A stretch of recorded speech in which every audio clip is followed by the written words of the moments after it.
This is In the Loop. I'm Christian Bryant. TikTok has something for everyone. It's easy to get lost in the app, down a random rabbit hole, learning something you didn't think you needed to know. One such rabbit hole has become affectionately known as BookTok, a genre of TikToks with book recommendations, reviews, and discussions. And the impact on the book industry is huge. According to the NPD Group, last year, readers bought over 825 million print books in the US. That's more than any year since records began in 2004.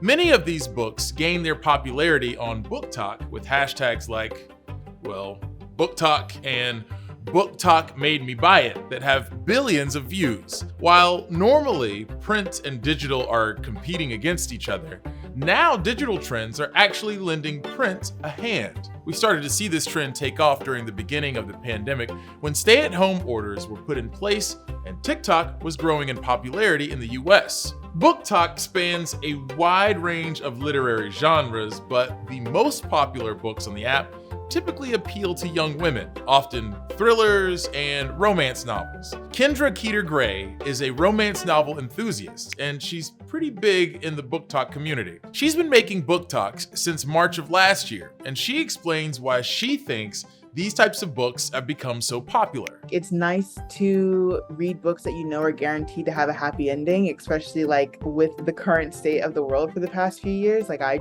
want to go into something knowing that like everything is going to end okay. And authors are getting a boost right along with their genres.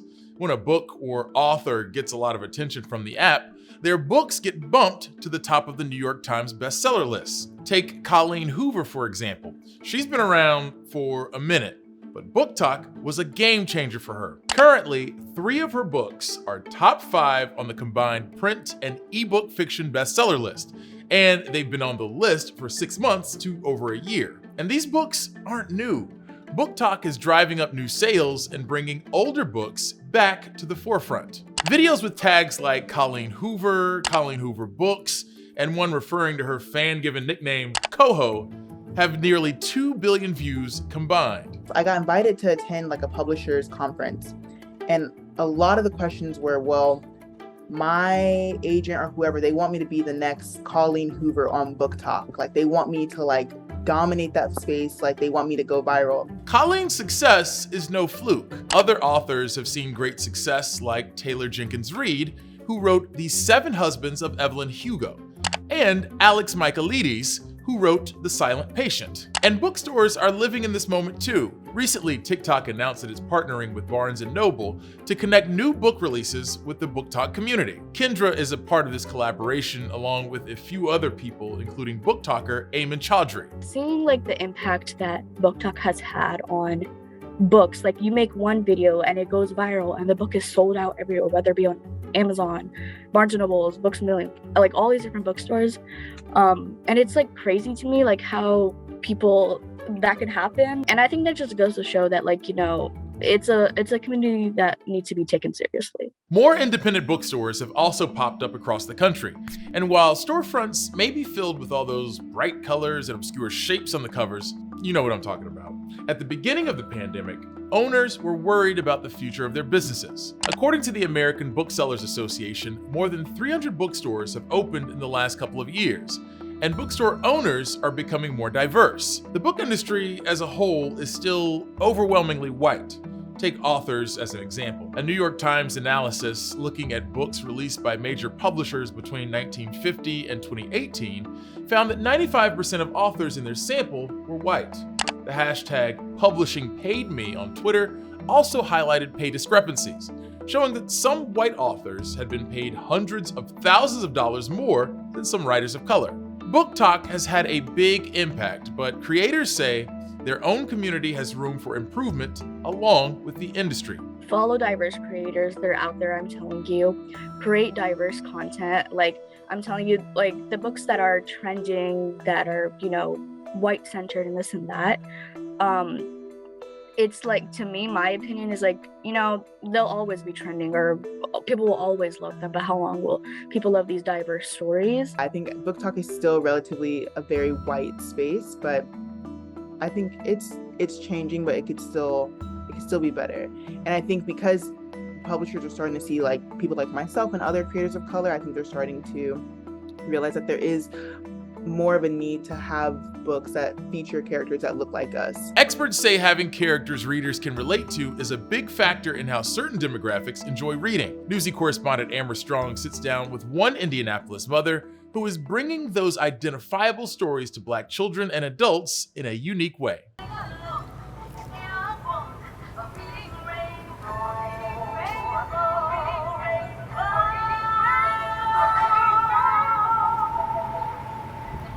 When I think of joy, when I think of childhood, I think of the sound of the ice cream truck. While it looks like an ice cream truck, creator Natalie Pipkin says what's inside may be far sweeter. So we have a variety of baby board books. Some are bilingual. 4 years ago, Pipkin and her husband Andre started homeschooling their 2 children after noticing the kids weren't learning certain aspects of American history. Mom, if they're always lying to us, why do you keep sending us back here? And after I pick my face up off the floor, I'm like, why do I do this? Why did my mom do it? Why did her mom do it? What are we doing?